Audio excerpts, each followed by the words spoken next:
Hello mga kasandi, magandang araw sa inyong lahat at sa muli, welcome to my channel, Sandy TV PH.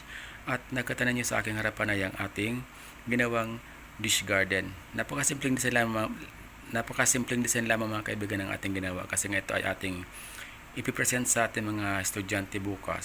So, bali, gusto rin nila matuto ng dish gardening kaya ito ay gagawa din sa isang proyekto sa ating subject na tinuturo sa kanila. Kaya naman ay bago sila gagawa, bibigyan natin sila ng sample. Napakasimpleng disenyo lamang para naman ay hindi sila mahirapan. So bali ang mga materials natin diyan ay ito mga tipak na semento lamang sila mga kaibigan. Tipak na semento na maliliit at ito din isa rin tipak ng din ng semento. Ayan, hollow blocks ng mga tinibag. So ginawa lang natin ng paraan para magkaroon ng disenyo kasi wala tayong mahanap na natural na bato, kaya bali ito na lang ginamit natin. And ayan nga, at ginawa ko na ito kanina doon sa baba. Bali inakit ko dito sa aking kwarto at medyo gabi na, madilim na. So nagkita nyo naman ito nasa study table tayo at bali magkakaroon tayo ng ilang finishing touches para matapos natin ating project na ipipresent bukas sa mga bata. So ito na nga po mga kaibigan, tingnan nyo muna. Ayan siya. So ito mga ginamit nating halaman dyan. So ayan. So yung iba di ko kabisado anong pangalan ng halaman na to, pero napakit ng kulay niya. Gusto ko yung kulay niya maliwanag. And meron tayo mga, ito yung tinatawag natin na damong Maria ito. So dinilagay natin yan as design.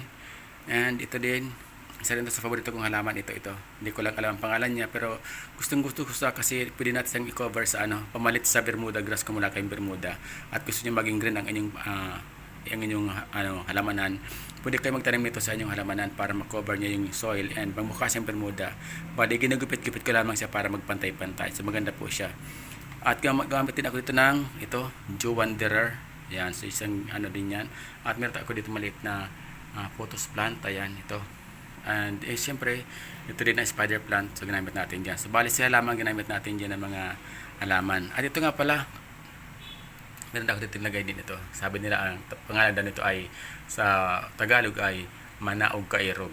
Kaya yan mga kaibigan ang ating ginamit dyan. So ito nga mga kaibigan, tayo magkakaroon ng finishing touches dito para matapos natin ang ating proyekto.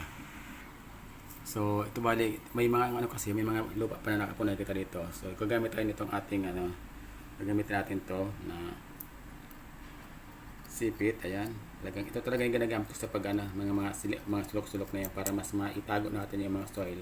Hindi naman isisiksik ulit doon yung mga bato na yan. Ayan. So gawin natin ang parang para medyo ma-hide natin itong mga brown na yan. Ayan. So maganda itong itong ginagamit natin na tools na to. Hindi naman, pwede natin siyang i-brush para matanggal yung mga dust dyan sa ibabaw. So ganun lang mga kaibigan.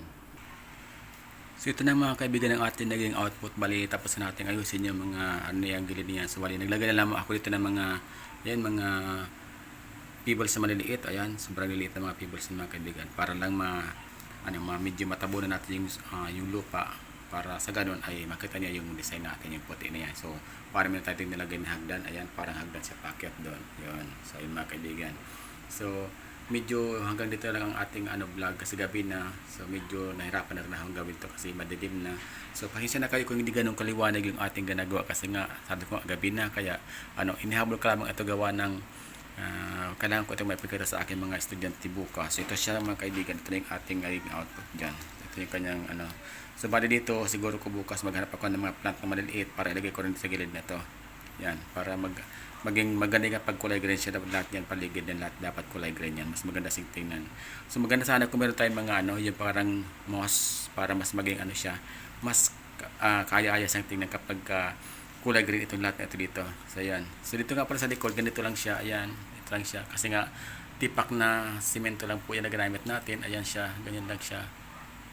So napakasimpleng design nga lang kasi nga hanggat maaari naman yung mga bata ay ayaw natin silang gumastos ng pagkamahal-mahal. So ang tip ko lang sa kanila ay any available material na meron sa kanilang paligid gamitin nila, and then kailangan lang na maging creative sila. So gusto ko lang na ma-enhance din yung kanilang creativity. That is why naisipan ko na ipagawa ito sa kanila kasi ang topic din naman ngayon sa school ay all about plants. So since we're talking about plants, kasama na rin ito na mag-discover kami ng mga plants na itatanim at kung saang soil sila pwedeng itanim, and then kung paano natin sila aalagaan. So yun ang mahalaga, malaman nila kung paano mag-alaga ng mga plants and paano sila ilalagay sa isang suitable place at kung paano sila pahalagaan. So yun ang ating pinakana doon, pahalagaan ng mga halaman. Isa yan sa mga itinuturo natin sa mga kabataan ngayon, kasi yung iba wala na, talagang hindi na nila alam kung gaano kahalaga ang ating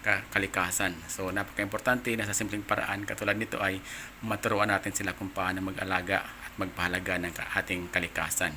So hanggang dito lang mga kaibigan, maraming salamat sa inyong patuloy na pagsubaybay sa aking mga vlog, Sunday TV PH. Huwag kalilimutan, subscribe and like my video. Thank you and bye bye, see you again on my next vlog.